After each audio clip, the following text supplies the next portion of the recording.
Yo NBA fans, what is up? It's Mike here, and we are going to be doing part 2 of why Russell Westbrook is an overrated player. In my opinion, of course. Now, if you've already seen part 1, you'll know that we went over his accolades in that video, specifically his MVP season. I also decided to start the video off by giving him his just due, because honestly, he is a very good player. This is not meant to be a video hating on Russell Westbrook. It is just a video as to why I think he is an overrated, despite being an all-time great, he is an overrated player by the general NBA fan, and especially by his stands, alright? Not a Westbrook hate video, although I'm sure people are going to say that it is. If you saw part 1 and you're coming here for part 2, thank you so much for watching both videos, I really appreciate it. If you didn't see part 1, I mean, you don't really have to, but I feel like it would help in the context of this video. But anyway, that's enough. We're going to get right into the video now with Russell Westbrook's career. We're going to look at him today and over the last few seasons, and then I want to look at where he ranks all time as an NBA player, and also specifically as a point guard, because that is a place where I think some people may really be overrating him. Now, to start with this season, we're not going to look at it too much in the context of this video because the season's barely started, and even though the Wizards are not doing great, Russell Westbrook has been playing decently well, 20 points a game, 13 rebounds, and 12 assists, which are very impressive, although he is having 5.5 turnovers a game to go with those 12 assists. The dude's just playing, pretty solid, pretty much what we expect of Russell Westbrook after the last few seasons. I don't expect him to have the quote-unquote crazy efficiency like he had in Houston last year, because the Wizards do actually have a center. He's still shooting bad from 3, although his three-point attempts have gone down a little bit from his OKC days, but we're really just not going to focus on it. Let's look at the last few years of his career. Alright, in 2017, I mentioned in the MVP video, I think that Russell Westbrook, at his absolute peak, the best season of his career in 2017, he was the 5th best player in the NBA, okay? Just barely ahead of James Harden, and that is the only year of his career I would say he was that good. I'd say 2016, you can also make the argument for him being the 5th best player in the league. It's a little closer in 2016, I would say. Chris Paul's in that discussion, James Harden is obviously still in that discussion, and I would still probably have Kawhi Leonard over him, but let's say, for just to make it easier, he's the 5th best player in the league in 2016 and 2017.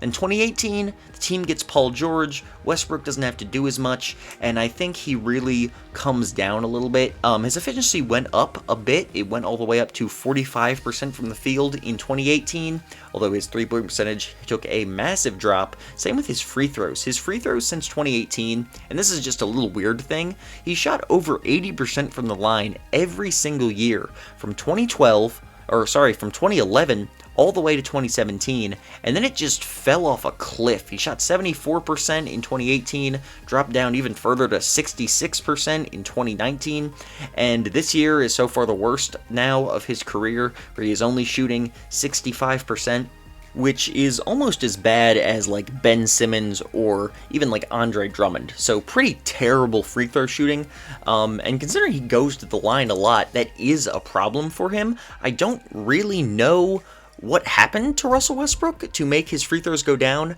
I know the league implemented a rule, I believe it was in 2018, where players could no longer walk back past the three-point line when they shoot their free throws, like in between them, and that was part of Westbrook's routine. But like, I can't give him an excuse for that, like sometimes you just gotta kind of adapt and get used to it. I'm sorry if that changes his routine, but come on, dude, you shouldn't be walking back. He used to walk back to the half-court line between every free throw, and that's just, nobody wants to watch that, okay? Sorry, but the league is about entertainment, and nobody sitting there wants to watch, Russell Westbrook waltz back to the three-point line, and then 20 seconds later he comes back and finally shoots his free throw. Like, that's just, if that's really the reason that he's shooting worse at his free throws, I'm sorry for Russell Westbrook, but, tough crap. Get used to it. I'm sorry, I really don't have anything more to say about that. Anyway, that is an issue with his efficiency, and we're gonna really look at his three-point percentage for this video, because throughout his career, Westbrook has just not been a good three-point shooter whatsoever. He shot 44% from the field overall, which isn't a bad number by any means. 47% if you don't count three-pointers, which is pretty solid. You know, he's a shorter point guard, but he's also a dude who attacks the rim a lot and at least shouldn't be taking a lot of jump shots. So you'd kind of like it to be a little bit higher than it is, but I'm not going to say he's like a terribly inefficient player. Like, he's still more efficient than like Iverson, for instance. All right? However, Russell Westbrook for his career is a 30% three-point shooter on 4 attempts a game. That's terrible. That is, in fact, the worst volume three-point shooting of anyone in NBA history. It used to be Charles Barkley. Now it is Russell Westbrook. The dude is a terrible shooter from the three-point range, and I don't know why he continues to shoot them. I really have no idea. He's finally dropped it down to less than 4%, less than 4 attempts a game this season and last season, but still, this man should be taking like 1 to 2 threes a game, wide open attempts only, but he continues to take them off the dribble for no reason, okay? And this is part of my issue with Russell Westbrook, is that his decision-making is not great. He's one of the most talented players and athletic players in NBA history, but he does not have a good basketball IQ.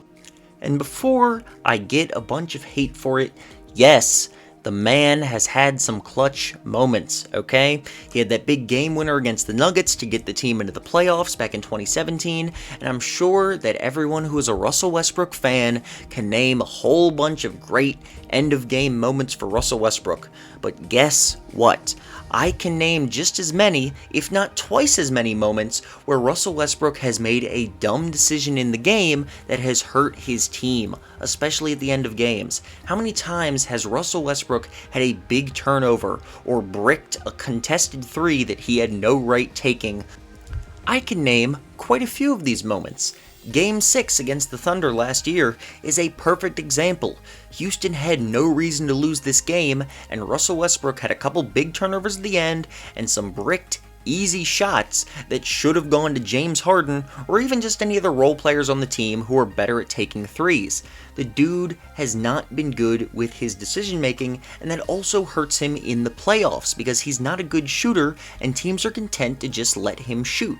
I see a bunch of people who are like, man, I wish Ben Simmons shot threes, and don't get me wrong, I'm definitely one of those people, but I would honestly rather have Westbrook play like Ben Simmons and just not shoot threes at all than shoot a whole bunch of them and miss like 90%, okay? Or more specifically 80% because his average percentage is like 30. I'm not good at math, but you know what I'm saying. He does not make many of them, and he makes his team worse by taking a lot of these bad shots when the man really just needs to drive to the rim. And if driving to the rim isn't getting it done, then he's just not as talented as some people think he is, okay? The man has had a lot of bad moments, and his playoffs get even worse. 2017 will make an exception, okay? His team was not good. He was not expected to win that series. But 2018, he was outplayed by Donovan Mitchell. 2019, he was murdered by Damian Lillard. Absolutely embarrassed, okay? And I know Paul George didn't play well in those series either, but let's not pretend that it was all Paul George. Westbrook didn't play great either. Then, last year, like I said, against the Thunder, Houston should have won Game 6. Instead, they had to go Game 7. And then against the Lakers, Russell Westbrook was absolutely destroyed by LeBron James, okay? LeBron James is not someone who generally guards perimeter players, but he killed Russell Westbrook in that series. And it is a big reason that the Rockets lost in 5 when many people thought they could push the series to 6 or maybe even 7 because Russell Westbrook underperformed. Same thing happened back when he used to play with Kevin Durant. 2016 is another good example, okay? They blew a 3-1 lead to the Warriors. Now obviously, Kevin Durant choked too, just like Paul George. It's not all on Westbrook. I'm not saying it was entirely Russell Westbrook's fault. However, people will sit there who defend Westbrook, will sit there and be like, well, Kevin Durant choked, that's why. No, Kevin Durant and Russell Westbrook both choked, okay? They both choked together. They both choked away that series. And that's why the Warriors came back and won. Russell Westbrook constantly underperforms in the playoffs, and he constantly chokes in big game moments because he's just not a good decision maker. He wants to win so much, and that's a great thing 99% of the time, but it also means that he tends to just kind of YOLO it and be like, I'm going to do this myself, when he just can't. He's just not good enough to be the guy to take that big contested shot at the end of the game, or to make that crazy pass at the end of the game that turns into a turnover, okay? That's just not who he is. So that is Westbrook throughout his career. Let's look at where he should be ranked all time. Okay, that's how I want to end this. Where do I think Russell Westbrook should be ranked all time? Because if we're looking at the modern NBA right now, I feel like I've made it pretty clear in past videos. I think he's currently around number 30 to 35 in the NBA today. That's not a popular opinion. I actually don't mind having him right at 30 because he has played well to start this season, even though it hasn't led to wins. I don't think that's on him, even though I do believe he is not as good as Bradley Beal. Alright? Clearly not on the same level as some of the elite point guards anymore, but he is still a solid player, and I expect him to make an all-star team, although not an all-NBA team. All-time, however, let's look at top 50 first. Most people have Russell Westbrook in their top 50, as far as I'm aware anyway. Obviously, I haven't seen every person on the planet's top 50 list, but I have seen quite a few of them, and I've discussed them with friends of mine, alright? And it seems like most people would have him in the top 50, somewhere in the mid to high 40s. Seems to be where I see him a lot. I see him a lot around like 45. Okay, and if you have Russell Westbrook at 45 on your list, or real close to that, I'm okay with it. Personally, I don't agree. I'll be completely honest, I probably have Westbrook on my list somewhere between 50 and 55. I have him just barely outside my top 50, and it's very close. Alright, I do not have an issue having him within the top 50. However, the problem becomes that there are people who have him in the 30s. I have seen people put Russell Westbrook in at like 35, or maybe even like 30, as high as 32 on their top 50 list. 35 all time. Russell Westbrook? No. Russell Westbrook is not that good all time. He is not. Okay? That is foolish to me. And if you disagree, I think you are hella underrating some other very good players.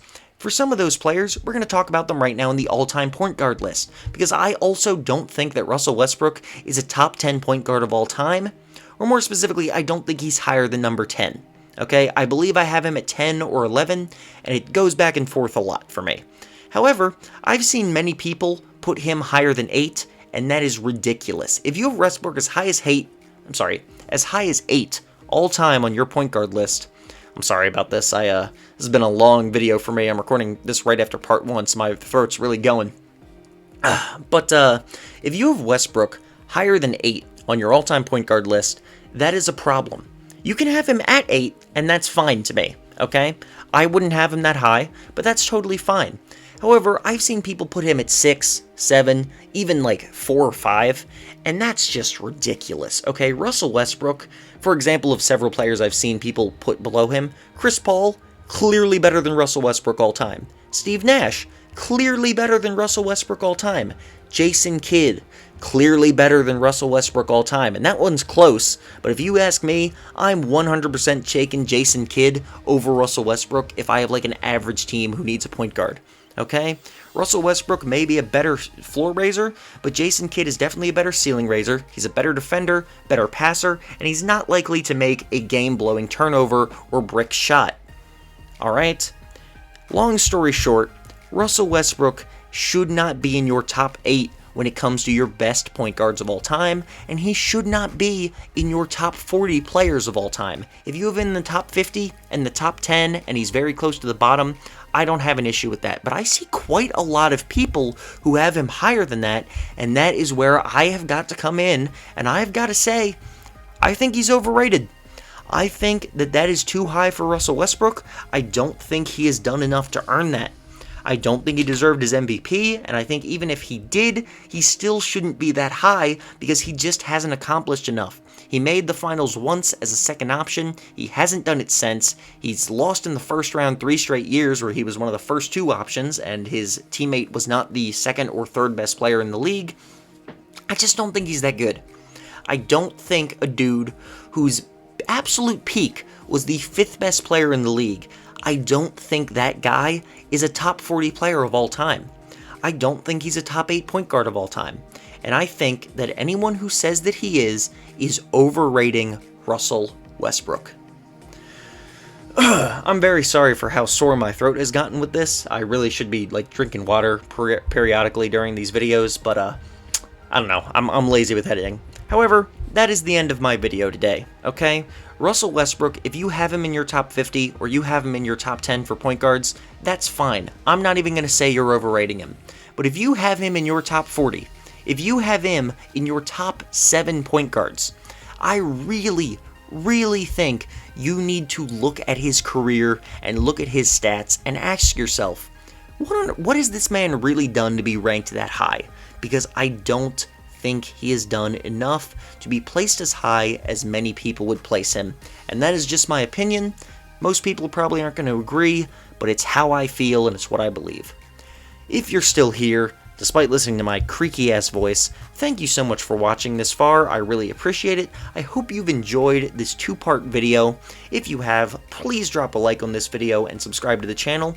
If you would like to comment why you disagree with me without just straight up calling me a stupid, idiotic person, or even if you do want to do that, you know, what the heck, just leave the comment, alright? Let me know why you agree or disagree with me, and please keep checking out my content. We're getting close to 100 subscribers, so I really appreciate it.